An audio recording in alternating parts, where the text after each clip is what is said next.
আসসালামু আলাইকুম everyone. Motorola H50 fusion যেটা কিনা ইন্ডিয়ার বাজার কাঁপিয়ে বাংলাদেশেও চলে আসে অ্যান্ড আপনাদের জন্য জোর করে এই মালটাকে নিয়ে আসছি অপারেশন করার জন্য। অ্যান্ড এইটা বর্তমান বাজারে সবথেকে হাইপ অ্যান্ড হট কেকও বলা যায়। এটার বড় কারণগুলো হইতেছে এইটাতে দেওয়া হয়েছে 144 হার্জের কার্ভ অ্যামোলেড ডিসপ্লে, অস্থির বিগেল লেদারের একটা ডিজাইন, 68 ওয়াটের ফাস্ট চার্জার, 7S Gen 2। এটা ছাড়াও এই মালটাকে গরমে আপনারা পারবেন পানিতে চুবাইতে।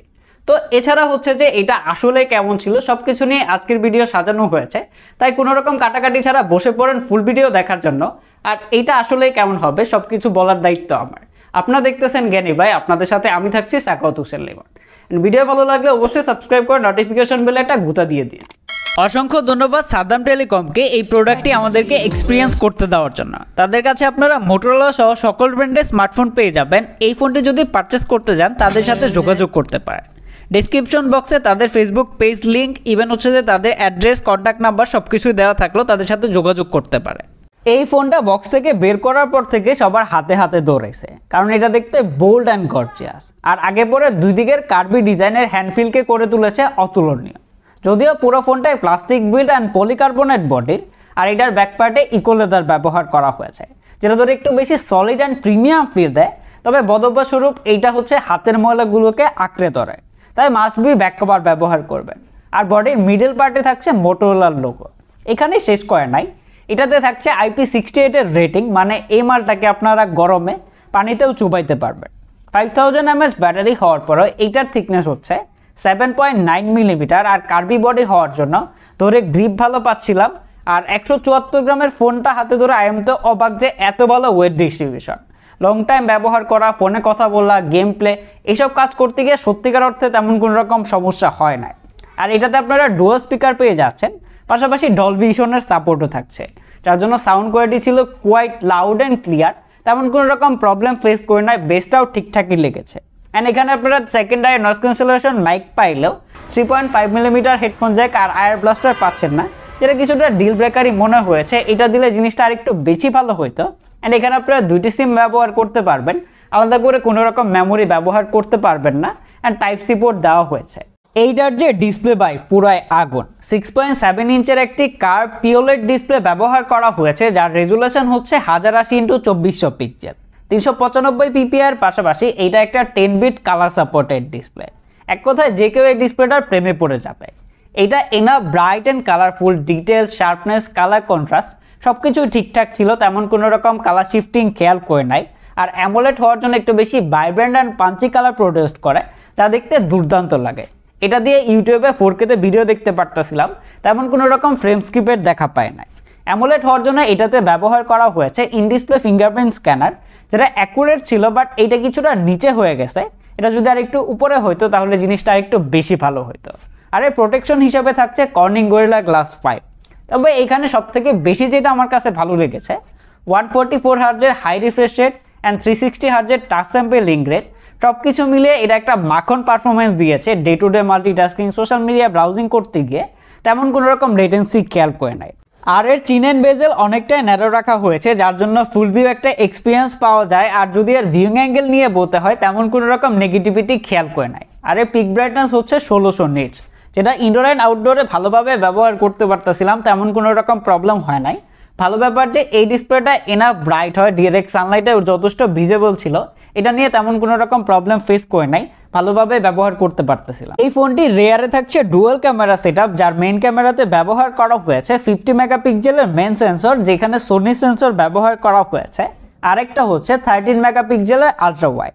আর এর ফ্রন্টে আসলেই পাচ্ছেন 32 মেগাপিক্সেলের সেলফি ক্যামেরা। অ্যান্ড এইটা দিয়ে আপনারা 4K-তে 30 FPS-এ ভিডিও রেকর্ড করতে পারবেন। এখন যদি এর ছবিগুলো নিয়ে বলতে হয়, সত্যিকার অর্থে আমার কাছে ভালো লেগেছে। ইনাফ ব্রাইট, কালারফুল অ্যান্ড যথেষ্ট ভালো পরিমাণে ডিটেলস ধরে রাখতে পারে। তবে এটার কালারটা কিছুটা বুস্টেড আছে, যেটা অনেকের কাছেই ভালো লাগবে। তবে এটা যখন আলোর বিপরীত পাশে ছবি তুলবেন তখন কিছুটা ওভারব্লোন করে দেয়। তবে সবথেকে বেশি যেটা ভালো লেগেছে সেটা হচ্ছে এর পোর্ট্রেট মোড। এটাতে আপনারা 3টা মোড পেয়ে যাচ্ছেন, 23mm, 35mm, 50mm। তো আমার কাছে সবথেকে বেশি যেটা ভালো লেগেছে 50mm এরটা, যেটা এজ ডিটেকশন অ্যাকুরেট ছিল। ইভেন হচ্ছে যে এটা অনেকটা DSLR লাইক লাগে।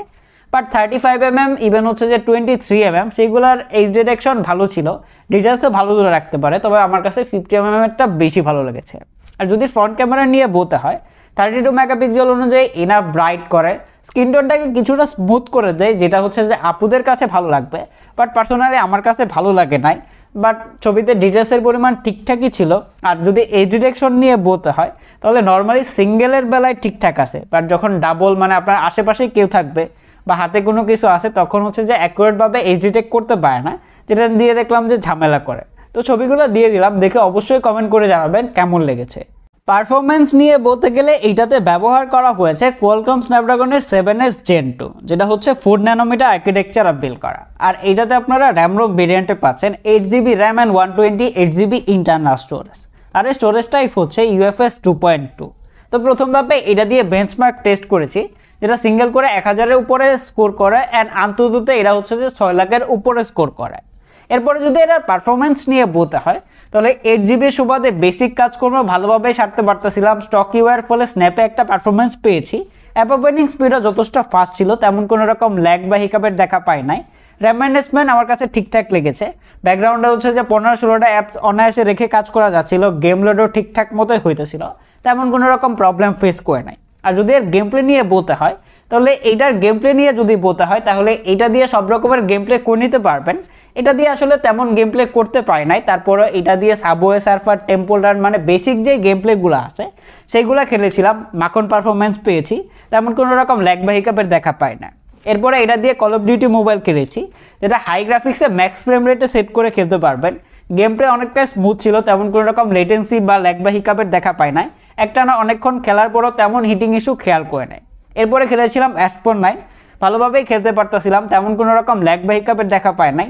কালারটাও ঠিকঠাকই ছিল, তবে গাড়িগুলো যখন ক্র্যাশ করে একটা অনেকক্ষণ খেলার পর তখন কিছুটা ফ্রেম ড্রপের দেখা পেয়েছি।